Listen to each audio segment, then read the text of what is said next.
Let's face it, a lot of the world has been looking a little different these past few months. So what does that mean for Southwest Florida real estate? Today we're exploring if buying a home is a good idea in 2025. All right, let's jump right in.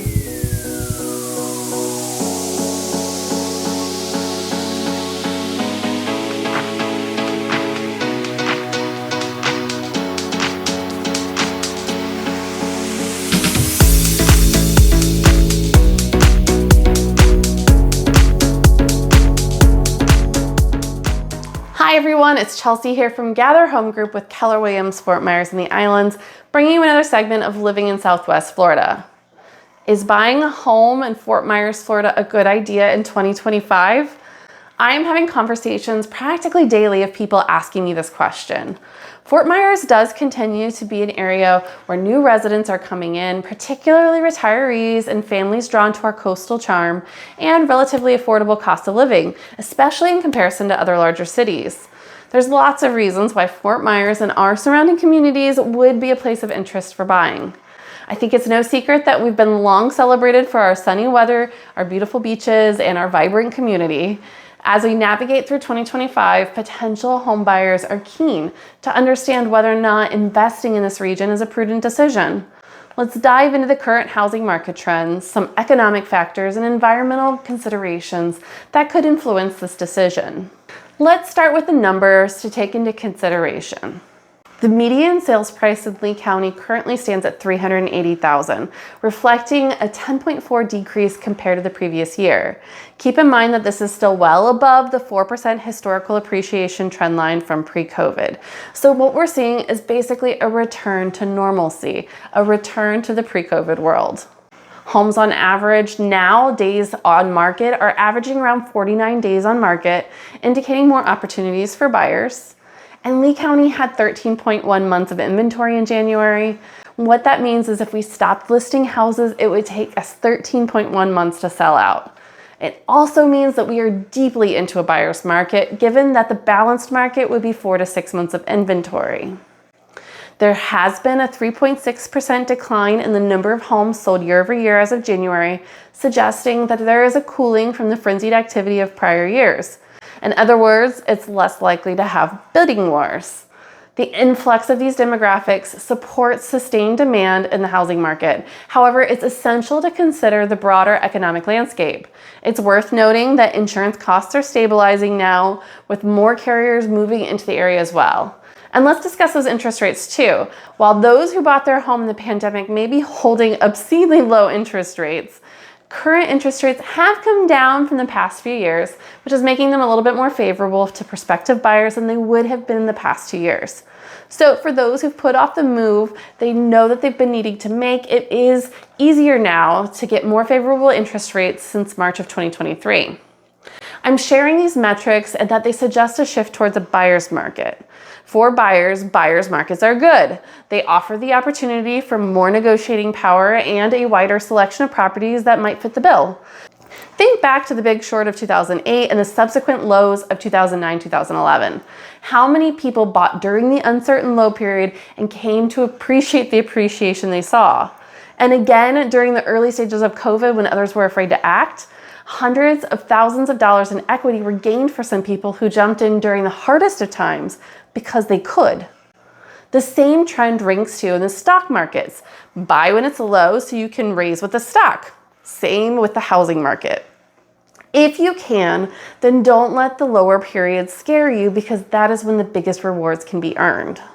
In addition to the economic numbers to consider, you may also want to consider environmental.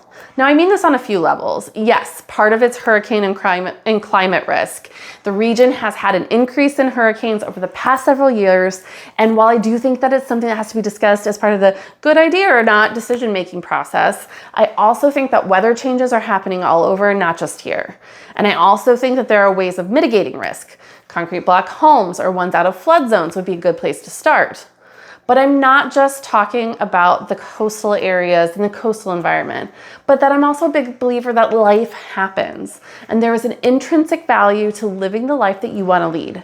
So what is your environment? Does your lifestyle fit our location? Do you thrive in a hotter climate? One of the things I noticed about people moving here is that they crave an outdoor lifestyle, a lifestyle of beaches or golfing or fishing or a plethora of other things that happen here. Or maybe it's a situational environmental factor that you may need to be factoring in. Like maybe you have pets that may not be allowed with leasing. Or maybe you have certain aesthetic preferences or needs, and in order to facilitate that, it would make more sense to own than to rent. These are all good questions to ask yourself. Life stages are important to consider as well. Perhaps you want to move closer to a new job, or getting divorced and you want to remain closer to your children's schools, or you're becoming empty nesters and you want to be in that 55 plus community. No matter what the personal reasons are, they are worth weighing. Truthfully, real estate markets are cyclical. There will be highs and there are going to be lows, but statistically, real estate goes up over time. If you plan on keeping the home for a long period of time, then it may be worth buying a home in 2025. Any time is the right time to buy the right home. What I mean by that is that you can get the home for the right price and plan to keep it for a longer period of time, and the home meets your lifestyle needs, then there isn't really a bad time to explore home ownership. Nationally, markets all over the country are correcting in the post-COVID world, and it has always made more sense to buy and sell low than to buy and sell high. The current stat is that if you hold a home for at least 10 years, no matter how high you bought it, you will be up still in equity. And so a consideration could be, how long is your calendar and how long do you plan on being there? Right now, the current market trends favor buyers and with more inventory and negotiable pricing. So conduct thorough research, consult with your local real estate professionals, and assess personal financial readiness in order to make that informed decision for this dynamic market. Before we wrap this up, please let me know in the comments, what are some of your own personal reasons that you are considering this year as the year you dive into Southwest Florida home ownership? If you have any questions about the area, feel free to reach out. I have all of my contact information in the description below.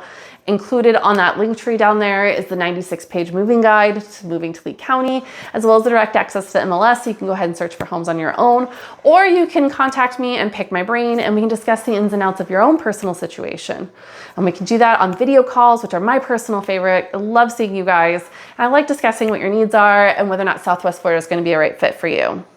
As a heads up, my video schedule can sometimes be erratic. I'm a realtor, but I'm also a mom and I'm a volunteer in my local community, and I make these videos when I have a spare moment from serving them.